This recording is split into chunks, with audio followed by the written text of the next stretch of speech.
I think it's a great day to have a walk outside, which is possible in our little campus. So we will, I think. So, good morning, friends from St. Mary's and Vivek Atray. I think we have another 2 minutes to go, but we are live on YouTube and Zoom now. We'll wait for a couple of minutes, just have a chit chat with Vivek before he gets into his discourse. Quickly, as an introduction, my name is Atul Khosla. I am the founder and pro vice chancellor of Shulini University. But more about me as we get into the webinar. But Vivek, yeah, you were talking about you were speak. Yes, that's right. That's right, Vivek. Sorry, that was meant only for you. That's right. That's right. All right. Absolutely. So tell us a bit about how you're spending your days nowadays. What's are you writing? Are you spending time speaking? Are you doing a lot of meditation? Yeah, I'm doing all three of them actually. I'm also entering a couple of short story competitions, which are international ones, which are England based. So I'm trying to write a micro fictional story of 250 words only, which is the toughest, because in one page you have to start and finish the story. And I'm trying to get some depth. So writing as well as speaking in sessions with you, with Shulini, and there is an international schools seminar which I told you about, which I'll be speaking on in a week from now. And that they already have the speakers lineup filled up, but we'll be doing more with them later. So I think that's a great network too. Maybe principals of these schools are also part of that. I'm not aware. Fantastic. I think that's really keeping you busy again for our audience today. We'll wait for another minute or so before we go live. Till then, just getting to know Vivek a bit. So, Vivek, you do a lot of meditation, I hear. Yes. When did you start this? I understand you're part of the Yogananda YSS. So, when did you start your meditation journey? Yeah, I started in 2008, I think. Yeah, 2008. So 12 years ago. And I was, Nina, my wife, was first off the block, and she started in 2003. So she read the autobiography of a yogi, which is a great book, as you know, a bestseller all over the world and a spiritual classic. So when she read that, we read the lessons. She first, then I. The lessons of meditation give a detailed account of how you should meditate morning and evening. So we do that every day. So even today, I've meditated for an hour before coming here. So I'm all charged up. No wonder you're glowing. So, Thank you. all of us meditate in some form or the other. Some go to church, some would meditate in their homes, some would go to temples. But meditation is a great thing. I think it's time to start, Vivek. So, good morning, everyone. Once again, welcome to a series of webinars. As a passion to reach out to schools, we've started the series of webinars where we are reaching out to schools and speaking to teachers and principals, especially on topics that are of real interest as of now. Very quickly, my name is Atul Khosla. I am the founder and pro vice chancellor at Shulini University. As a quick background, I'm a BTech from IIT Kanpur. Did my MBA from Jawaharlal Bajaj in Bombay, and then spent around 20 years in different parts of the world consulting. The teaching bug then hit me, and 2013 onwards, I've been teaching full time with Shulini. You're all aware of Shulini. We are next door to you from Kosali. Please do visit us whenever you get the time. So we'll start now. I'm hearing that a lot of them are not able to log in. Shikha, you might want to ask them to go onto YouTube if they're not able to log in. Sometimes internet doesn't work very well. So I think that could be another way to log in is to just go on to YouTube Live. So if you've got colleagues who are not able to log in, please tell them to go on to YouTube Live. We are live on YouTube as we speak. The whole objective behind this series is to speak to you about topics that are of interest to you. These are difficult times, lots of stress with the teachers, lots of stress at home. There's a lot of insecurity. I think lots of our students are feeling a lot of stress. There's a lot of uncertainty around examinations. There's lots of uncertainty about what's going to happen to their careers, especially students in Standard 12. So lots of schools have actually asked us to speak about stress management. How do you find happiness in times of stress like these? And who could be better than that to speak on this topic than Vivek Atray? And Vivek, as a quick introduction, is an IAS officer, ex-IAS officer. He spent more than 20 years, or probably 30 years in the services. One of his biggest projects has been the IT Park of Chandigarh, which he led and built into a beautiful, beautiful space. He's now a motivational speaker, a TEDx speaker. He writes a lot. He's an author of multiple books. But for us, most importantly, he's a dear friend and also a professor at Shulini University out here, comes here very often, speaks to our students. So I think we'll start with this. Some people are having a little bit of trouble getting in, Vivek. So possibly, why don't we just, before they sort of come in, let's hear a little bit about yourself, your background, and then I'd love to hear more about the topic, which is how do you manage stress in these times of difficulty? Over to you, Vivek. Sure, Atul. Thank you very much for the introduction. It's been really lovely to be part of these seminars, and I welcome the school. It's very nice to see all of you. I'm sure more of you will join a little later through YouTube or Zoom. And thank you for inviting me to speak again, Atul. It's great to be part of the Shulini family, and I'm always looking forward to my next trip there. I saw a lovely picture of Shulini with lights and the rain yesterday on Instagram, and the campus looks absolutely beautiful. So I would really hope that this lockdown is over soon and we can all go back to doing what we love to do, which is to travel. And so in my case, I speak all over India. I go all over India to speak, but Shulini is my favorite stop, and I go there regularly to speak. And the students, the atmosphere is absolutely phenomenal. I also would like to tell you, about, as Atul said, about myself. So I started out as a schoolboy in London and Delhi and Chandigarh. And in Chandigarh, while I was studying, I used to play under 19 cricket. I was a cricketer, and then I went on to engineering. So I did electronics engineering from NIT Kurukshetra. And after doing engineering, then I got into the Haryana civil service. And after that, I was promoted to the IAS. So a total of 25 years in the service. And 2.5 years ago, I left the service to become a motivational speaker and an advisor, as I'm an advisor and visiting professor with Shulini University also. So I speak to people on topics like stress and positivity and emotional intelligence and leadership and public speaking skills and various other topics, which tomorrow we're going to have a session on values and how they can be inculcated among children. So I speak a lot to the youth, but also to the senior people and teachers and principals. Recently I had a seminar with the Haryana principals of colleges, and I am going to be speaking to an international schools network shortly. So let me come to the topic. It is stress management, and who knows more about stress than human beings of 2020? In 2020, there is more stress than ever before. Firstly, I used to say before the crisis came that the greatest enemy that we have is the enemy in the pocket. This enemy creates a lot of stress, our smartphones, and we are always wedded to technology, always trying to be updated as to what is happening in the world, and always trying to reply to those emails and those WhatsApps. And we often find that we never really find a moment to pause and reflect and sit down and think for ourselves, because we are always on, we are always switched on. It's like a machine which is on for 24/7. Only when we sleep do we get some respite and rest. But really, modern human beings in this era are always on.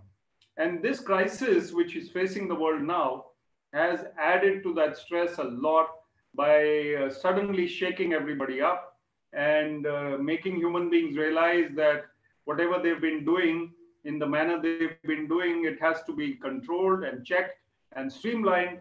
And I'm sure that human beings all over the world, leadership has taken note of what was going wrong. I'm sure this crisis will go away, and sooner than you think. It'll happen sooner than people think. So let's talk about how people react to stress and crisis like this. The first thing that people normally do is when a crisis comes, there is rumor mongering. That means rumors are shared, spread, and the fire is fanned further by people who spread negativity. So if we are among those who are sharing negative news, negative messages, or talking about negative things or things which might scare others, then firstly we need to check our own selves. So are we discussing during the course of the day more worries, fears, and things which may go wrong, which could go from bad to worse? Or are we trying to discuss ways that the world can get out of a crisis and try and solve the problem? And are we encouraging others by saying that perhaps it will be over soon and gradually the world will get back to where it should be, and perhaps it will improve actually? So I was speaking to a TV channel and I was using two words that we need to combat such crisis. The first word is resilience. So if we are strong and resilient in the mind, that means we have willpower and we know that no crisis lasts forever. So we are resilient to any impact that the crisis has, then we are able to fight back. And in the mind, if we are strong, we know that this will be over in a few days, a few weeks, a few months, whatever it is, it doesn't matter. As long as it's not affecting me directly, I can pray for others who are suffering. I feel for them, but I need to remain cheerful and calm. The second one is rejuvenation. So I said that rejuvenation is something that is possible in such times when we have been forced to be at home, we are forced to be in lockdown, we are forced to take time out for ourselves now. Otherwise, we've been running from pillar to post throughout our lives. And now is the time when we can actually sit down and contemplate and reflect and introspect. Contemplate, reflect, and introspect. If we do that, then what happens is that we start improving our own tendencies to be negative or to be, let's say, not trying to improve our own selves. There is no end to learning. This is an opportunity when we are in lockdown where we actually start learning something new. Whatever age we are at, whatever stage of life we are at, we can always learn something new. It could be the guitar. You always wanted to play the guitar, but you never had time. Maybe you have a guitar lying somewhere at home and you go through the internet, you learn some classes, you take some classes and you learn. There are so many courses which are on. Even Harvard is conducting 67 free online courses. Shulini is also conducting leadership programs. Other universities are also doing it. Enroll for something that will help you in your career. And another thing that you can do is probably try out something which is linked to physical fitness, and maybe those exercises which you stopped doing 10 years ago, it's time to take them up again. There is no bar to human endeavor. And if you think you can, you can. So get back to fitness, try and do indoor exercises. And if you have some fresh air or a vent or a veranda or a little space outside, use that to get as much oxygen as possible. So if we do these things, and the key word here is again creativity. If we are creative during a crisis, then our mind doesn't wander to negativity. So to combat stress and tension and pressure, it is possible to do so by being creative. By being creative, I mean you pick up anything which you're good at or even not so good at, learn some French, you can have online classes, you can start some poetry writing, you could probably start a bit of still photography in the house or just outside wherever you can. There are so many ways to become different and creative compared to what you were before. So we've all been going through the motions otherwise. I mean, we've all been running around and trying to solve our day-to-day problems, but God has given us this opportunity to rest, relax, rejuvenate. So please use that. The next point I'd like to cover in this session on stress management is a story about a little a lady actually who's flying from one place to another when times are normal, the flights take place, and she's at the airport and she realizes that her flight has been delayed by an hour. And if the flight has been delayed, she's tense because she had to reach the other city to have a meeting, and she has to call up those people and tell them, I'm delayed by an hour. So she's feeling very bad about it. She's stressed out. She's fretting over the delay, and she buys a packet of cookies just to keep herself busy. And she goes and sits down with her purse on a piece of on a table and chair, and there she is at the airport. And there's a man sitting next to her. He picks up a biscuit and eats it. Opens the packet, takes a biscuit and eats it.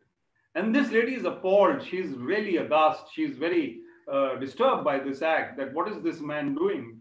He's taking my biscuits. So she thinks that he's made a mistake.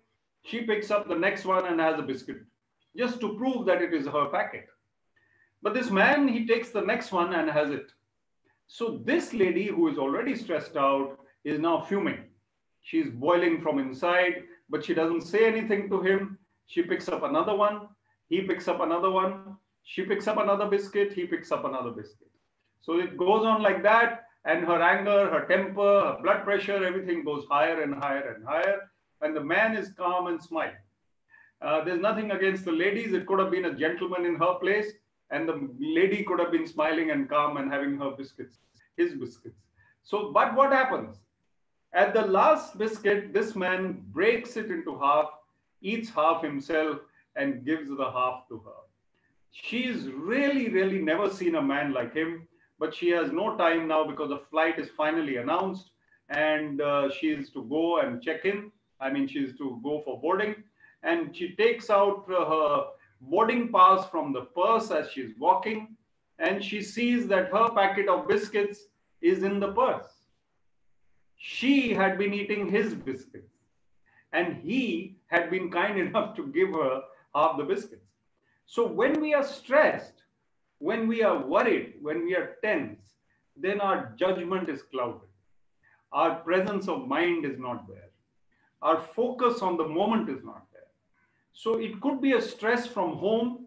It could be a stress from work. It could be a stress from day before yesterday, and it is impeding our thinking process right now. So I have learned in my career and my experience that it is very important to have clarity of mind and to keep calm. So I was SDM of Kalka, and you all know Kalka is not far from Solan. And I was SDM in my second posting ever of Kalka. And I remember there was a man, an oldish man, who used to come to my office. And I was just a new SDM and very young. I was 25. And he would come and he would say, you know, this work of mine has not been done for 10 years. I've met many SDMs. I don't have much faith in the government, but here's my application. I request you to look into it, this, that. So he was a little uneasy and not happy about his life because of this problem which he had in his village, which was long pending, something to do with his land holdment. And I took interest in what his work was. And I told the officers to sit down. It took them a couple of hours to sort out his paperwork and his revenue record. And they were able to do it. Nobody had had the time before that. And this man, who used to be irritated, tense, stressed out, suddenly I see this glow on his face when his job is done. So I realized that by helping others, we not only help them to de-stress, we also relieve our own stress. So one word I'd really like to talk to you about to relieve your own stress is empathy for others. When you are going through stress and tension yourself, if instead of worrying about your own tensions and stresses, you start helping out with other people, then actually your own mindset improves and you feel buoyant, you feel elevated, you feel better about yourself than you were before. So how do you do that? You reach out to someone through donations, you reach out to someone through, in this crisis, you're making some food, somebody's picking it up from your doorstep and giving it to the poor.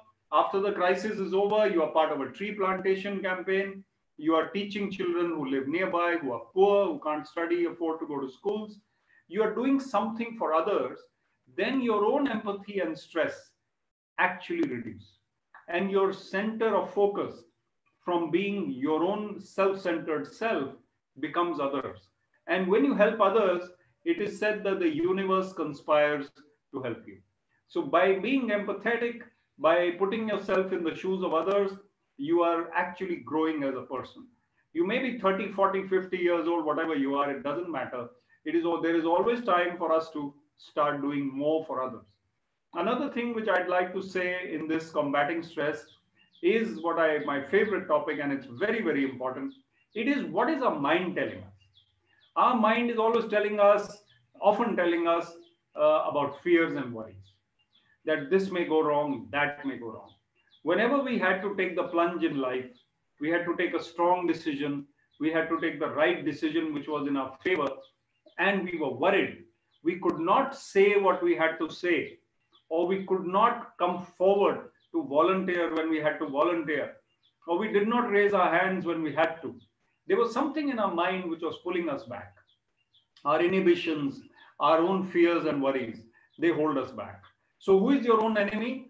Your mind is your own enemy, and your mind is your greatest friend as well. So if you are your greatest friend, then you will tell yourself more positive and encouraging things than fears and worries. Paramahansa Yogananda, author of the autobiography of a yogi, and there is a great library named after Yogananda ji at the Shulini University campus. If you haven't visited that library and the campus, please do so soon. It is a beautiful, beautiful library.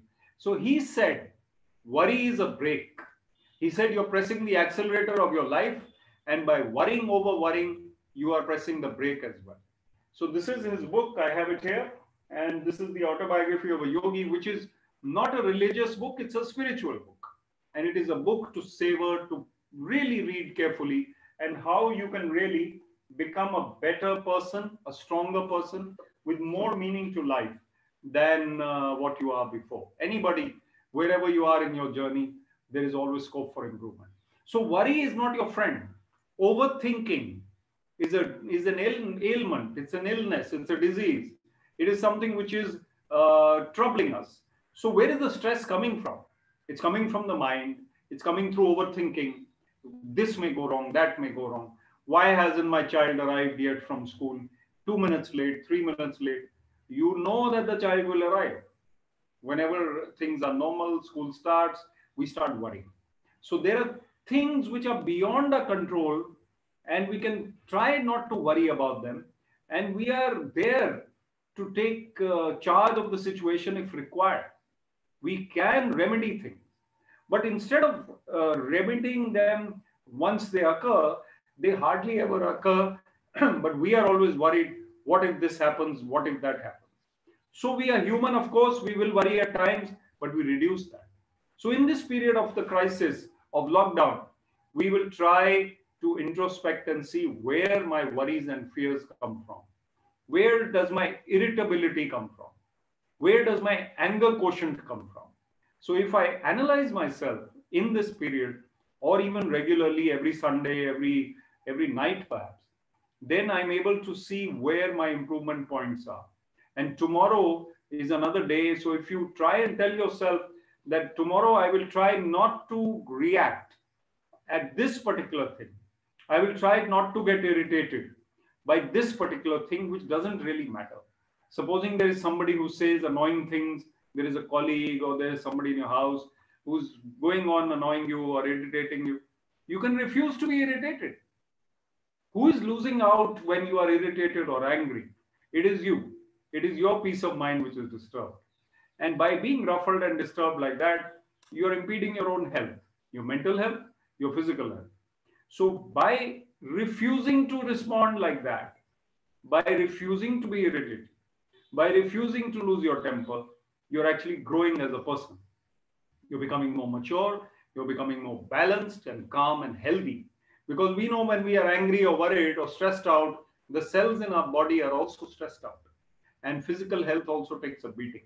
You know that all major ailments of this world, except for this virus, are related to stress. And there is stress which is causing our inner turmoil.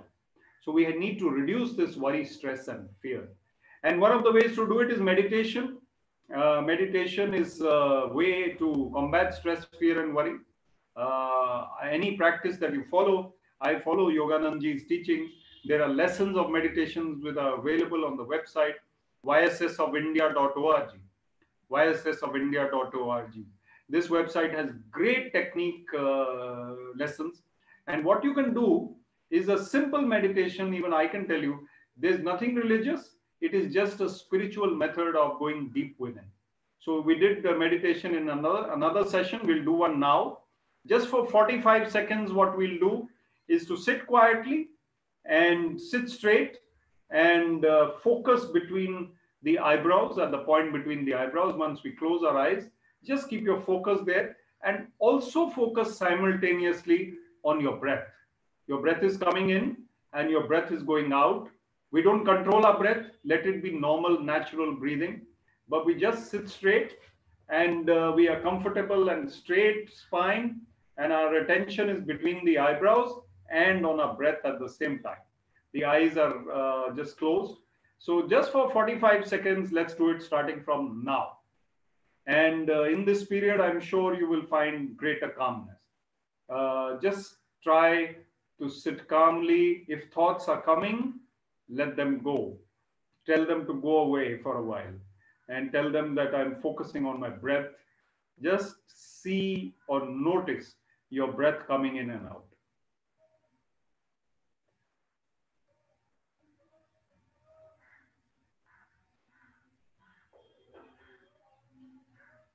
I'll keep talking in the middle, but you carry on because it is a video. We should not be sitting silent for too long.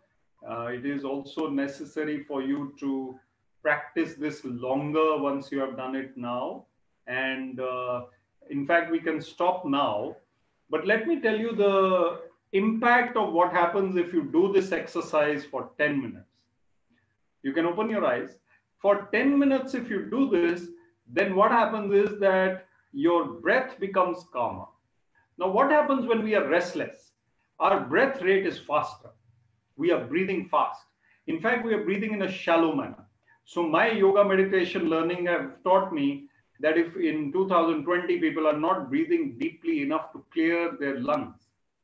So if we take deeper breaths or if we meditate like this, then our oxygen requirement becomes less. And when your oxygen requirement in the heart and lungs becomes less, then your mind actually charges up. Your mind becomes a little calmer, your breath becomes calmer. So meditation, 10 minutes in the morning, 10 minutes in the evening, or more if you can, of any type, starting from this, will increase your concentration. It will increase your calmness. And calmness is your best friend. A calm person is always respected. And as I often say to administrators and officers, I go to Missouri also and speak to government officers. I tell them that if you are respected for what you are, it is more important than being feared for your authority. So respect is greater than authority. If you are in a position of authority and you are scared, people are scared of you because you are so powerful, there's nothing great about that. Okay, you did very well to study hard and become that officer or whatever you become. But now you are not really doing credit to your situation by instilling only fear in others. If people work willingly with you because they love you, they respect you, they look up to you, and because you have goodwill, then you are actually motivating and inspiring them to work from the heart. But if a person is coercing others to work harder, or to do this, do that, do this, do that. Of course, a leader has to be firm. A leader has to be, have a lot of respect and even authority. But respect is greater than authority. And if you earn that respect, then people will respect you and you will carry that goodwill forever. So I often tell the story of a teacher who retired, and you are all teachers. And this teacher retired about 10 years ago, let's say. He's now, let's say, 75 years or 74 years old.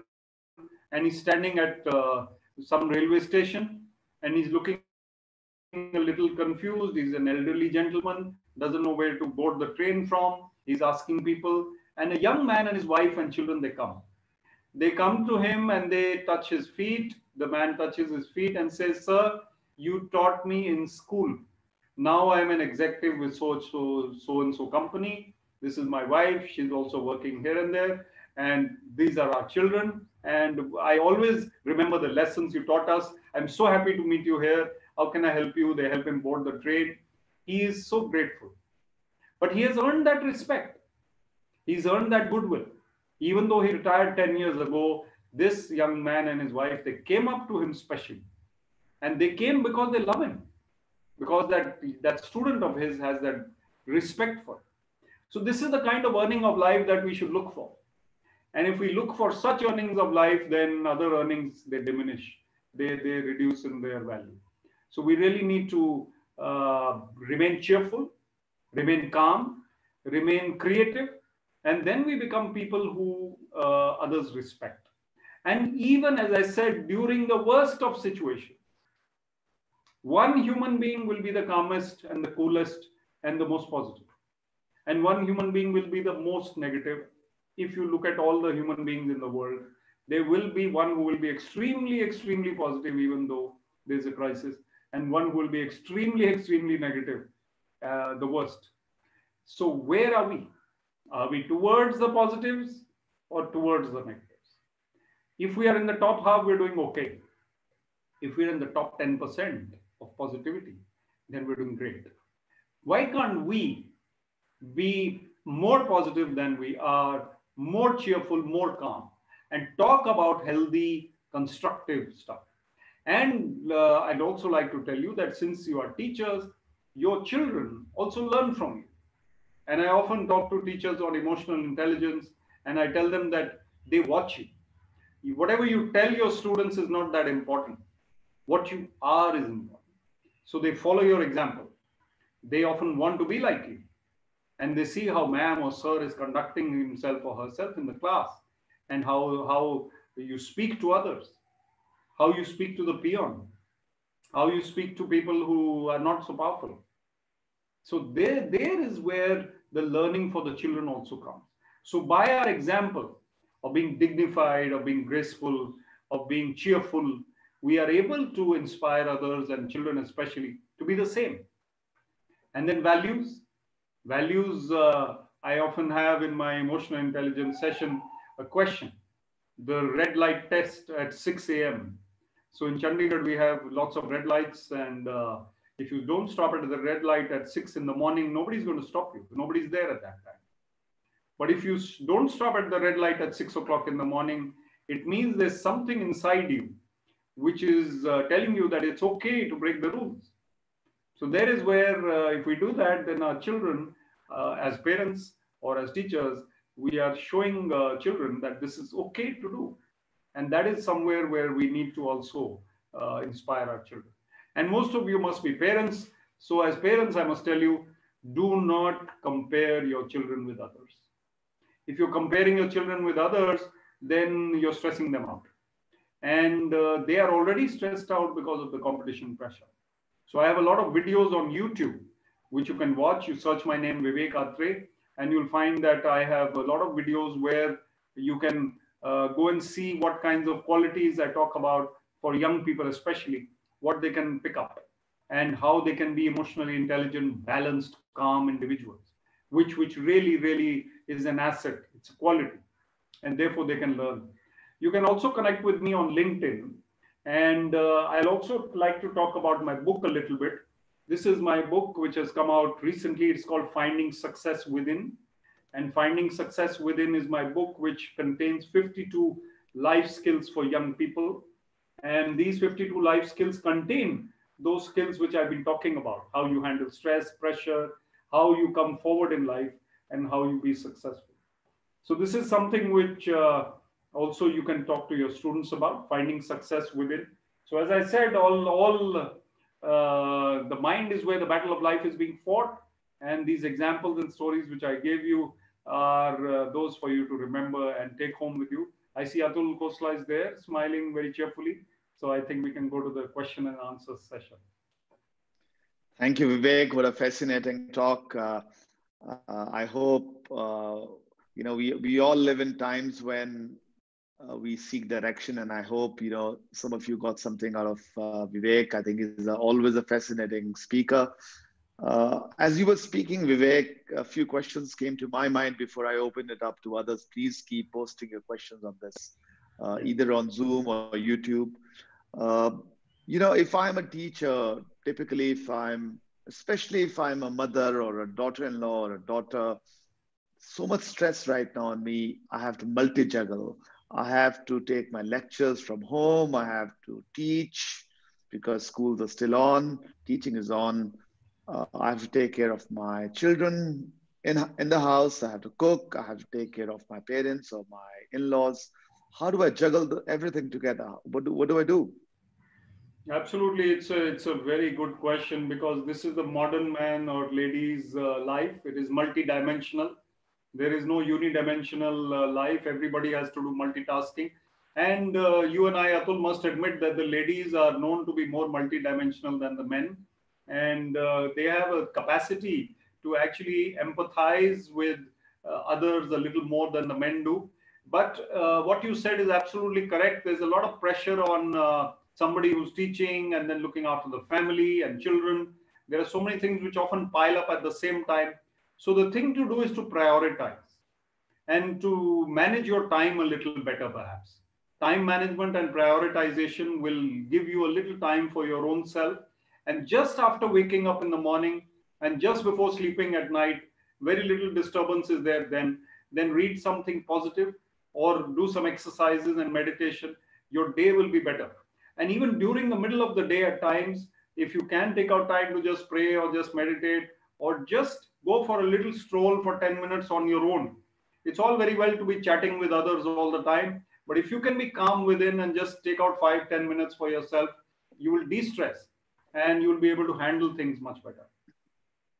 I think something related to this, Vivek, Kamal Sharma is asking us, what are the activities that we can do on a daily basis to make our minds liberated? Yeah, that's a great question. On a daily basis, actually, firstly, we need to introspect as to what are our weaknesses.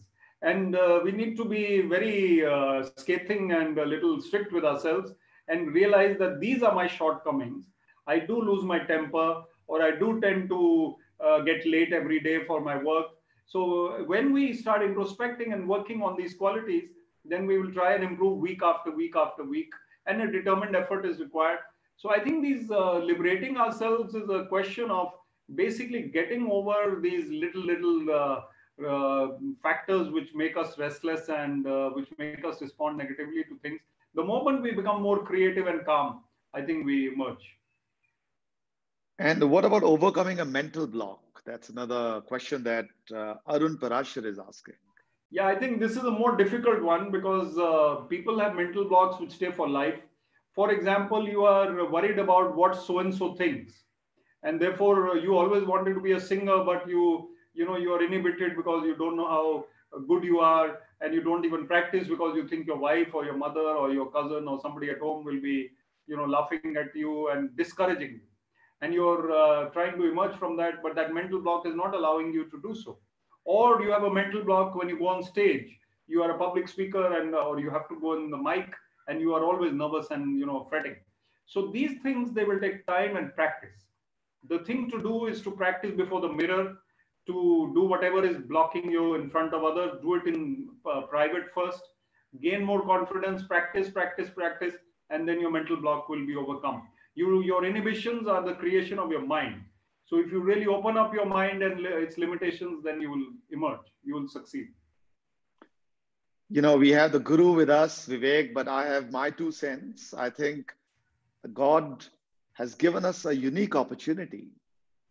We could, of course, see it as a challenge, but I see it as an opportunity. It's an opportunity for us to do things that we always wanted to do, but never got the time.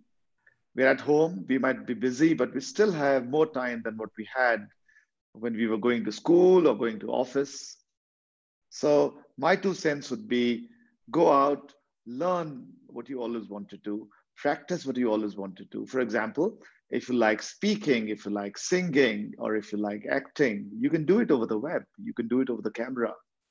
And I would also say that encourage your students to go beyond the textbook. Encourage your students to get into hobbies that they might have sort of left over the years. From my experience, I can say that every leading personality of this world, whether it's a top CEO or it's the Prime Minister of India, they at least have 1 or 2 things which are special about them. And those special things are not related to their work. They're related to the hobbies. For example, let's look at Vivek. He's a great writer. Anyway, that was from me. We have a question from Gaurav Sharma for you, Vivek. He's asking you, it's a personal question. He's asking you, whom do you admire the most in the world and why? And how has that changed your vision towards your life and others around you? It's a great question. In the current times, actually, I admire Barack Obama a lot. I've seen Barack Obama speaking. I've seen his calmness in a crisis, and the way he was as a leader. I don't think the world has seen in recent times a calmer and a family man as a leader than him. Secondly, of course, I've been talking about Yogananda ji. I really admire his teachings, his learnings, whatever I could.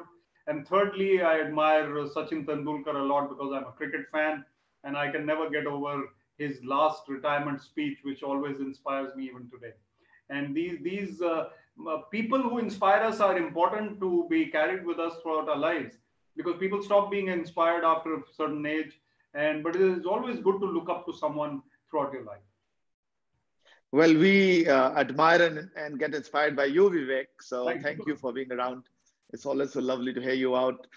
Nitin, who's a research scholar, is asking, how do you manage the pressure of stress as a research scholar? I think you've answered that question, but I think in the context of a research scholar who, probably has to multi-juggle so many different things, any particular tip for Nitin? I think it's all the more important for him to meditate, because when you are a research scholar, you need clarity of mind. Your mind cannot afford to be distracted and distressed by other things. So when you are in your research work, you really need to be focused. And focus and concentration will come from meditation, morning, evening. Try and control your thoughts, subside them, let them quieten down. And also, in my experience, studying and working means that you take a break after every half an hour or 45 minutes. That refreshes you. You go for a little stroll. People who sit too much in front of the computer, their output reduces. So go and take a break, come back. I'll take the last question and then I have a couple of thoughts and I'll request Vivek to summarize after that. So Kajal is asking, how does stress affect us? Yes, Atul, actually stress affects us in two ways in my view. Firstly, it affects our body and then our mind. The body part, I mentioned that our cells of the body are actually distressed when we are stressed out. You study medical research, they will tell you that in the long run, your life will actually reduce if you are a worrier, if you are too much into worrying. And your natural tendencies or physical tendencies will also get worse. But if you are positive, gung-ho, your health improves. So, but the mental part is more important. And stress affects our mind in terms of our not being able to take the right decision, not being able to retain calmness. And when we say something because of stress, then we regret it later. We lose our temper because of stress. It's a vicious cycle. So we really need to sit down when we are calm and cool and analyze our stresses and the reasons, reduce something which is causing stress, even if it is a part of your life which seems difficult to take out. Just get that out of your system. And if you're arguing with someone every day and that is adding to your stress, then realize that it is your enemy. So please work on yourself. I'll just add to this, Vivek. I was at the MD Anderson Cancer Center in the US early in the start of the year, and we were looking at the biology of cancer. And one of the researchers was explaining the effect of stress on cancer. So the biological answer is actually very simple. Stress adds to the aging of a cell. So the more we have stress, the more our cells age. The more we age, the more we are susceptible to diseases. So in the context of COVID, for example, we know that people who are older are more susceptible to the corona. So I think if we can be less stressful in today's times, eat better, we'll have a better chance of surviving corona, even if we get it. I mean, it's not in our hands to get it or not. Of course, we'll do social distancing. So, that's something at least I'm pushing everyone that I know that, please try to be de-stressful. I know it's difficult. It's not that easy. There's one last question I want to take. Sorry, I mean, there's so many questions coming up and I'll club them together, Vivek. So one question is from Divya. She's asking, how do I maintain a balance in life? And Redme, I don't know Redme's name, but it says Redme. So Redme says, I'm a mother of a 10-year-old son, and many, many times I get so angry with him. But I'm home. It's almost like I'm a teacher, but at home, I'm not a teacher. How do I control my anger? So, two questions. One is about balance of life, and the second is about how do I control my anger? Yeah, these are very important questions. I must take them. And balance is a great word that you brought up. You see, work life balance, balance between our priorities at work and priorities at life, extremely important. To maintain that balance, we have to see that while we are in our careers and trying to grow in our career, are we giving enough time to our spouse and children? If you're giving only 20 minutes to your family per day, you really need to work out how you can give more time because children grow up very fast. And if we balance our lives in terms of how much work we do and how much time we spend with the family, quality time. And quality time doesn't mean that we're watching Arnab Goswami on the news while chatting with the family. We need to be with the family at that time. We need to be talking to children, talking to our spouse, listening to the other. And that kind of family time is very good for balance. Also, working on yourself, as I said, meditate, read, sing to yourself, walk, smile, read some jokes, and watch some comedies. So, cheerfulness, laughter will also give you a lot of balance. And be determined not to overstress yourself out and balance, see where your imbalance is coming from. The second one about the child who is 10-year-old is basically that what happens when we go to work, we are very polite to everybody. We are very, very fine with the colleagues. But when we come home, we take out our stresses on people we love because then those people are, we take them for granted, our children and our spouse and maybe our parents. So we start shouting at people at home. And the child, especially, will not do well to listen to too much of temper or anger. So it is better to understand the child, keep the communication channels going. And if you're losing your temper too often, analyze why you lost your temper all that time.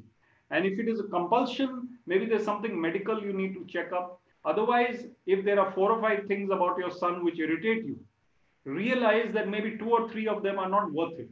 Just leave those out. Maybe there's only one thing which he does which really is worth getting angry at and which you can sometimes. But firmness is better than anger. So control your emotions and try and direct him firmly. That is better than losing your cool. So it takes hard work, but you can achieve it.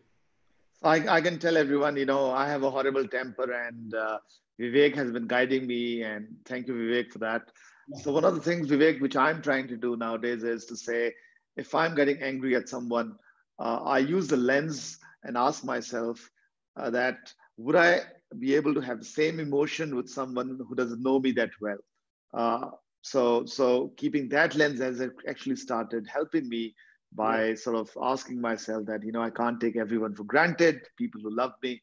So I need to have the same, I would say the same framework with people I love and the people who are acquaintances. I think we're coming to the end. We've taken a lot of time of yours, Vivek, of the audience. It's been a wonderful, wonderful session. 1 minute on your book, top 3 things that you think will bring happiness to everyone's lives, your top 3 things. And after that, we'll close. Yeah, thank you very much, Atul. And I think, Atul, you should also have a session with the school sometime because Atul himself is a very good speaker and a very good thinker. So perhaps that's an idea I'm suggesting. One more thing, 3 things which Atul mentioned from my book, Finding Success Within. One of the things I'd like to say is seeing the bigger picture. In seeing the bigger picture of life, then we are always focused on the ultimate outcome of what we are doing or saying. Sometimes in a rash moment, we say something or do something which is not keeping in view the bigger picture of life. So if we see that if I do this right now, overtake somebody or shout at somebody when I shouldn't, then I will regret it later. So keep that larger picture in mind. Second point which I'd say from my book is important is mindfulness. There's a chapter on mindfulness, which means that we focus on the present moment. We don't let our mind wander too much into the past or the future. So work on mindfulness, focusing on the present moment. That is also a key to success in life. And the third, which I often say, is communication skills. Keep working on your communication skills, how you speak, what you say, your writing skills, your oral skills, and it is always possible to keep improving. So your expression, I, as a speaker, I was not such a confident speaker, let's say 10 years ago. In the last 5 or 6 years, I've improved. And even now, before a session or before talking to you, I think about my speech, I prepare mentally, and then I come. So it is important to practice, exercise, and work on your communication skills. So these are the three things I think which you could take away. I can also see, Vivek, you take your dressing very seriously. I can see a very nice, crisp shirt, perfectly white shirt. So I think it's also part of communication, I guess. So once again, Vivek, thank you very much. Thank you, audience. Thank you, St. Mary's. What a wonderful, wonderful session by Vivek, and what a wonderful audience. Lots of questions. We are so close to you, St. Mary's. Do visit us. I'll definitely come over and say hello to you guys at your school once Corona gets over. Hopefully I'll get a good coffee and good lunch. Love to see some thumbs up now. Jokes apart, once again, thank you very much. Have a great day. Take care of yourselves and be safe. Meet soon. Have a great day. Thank you. Thank you.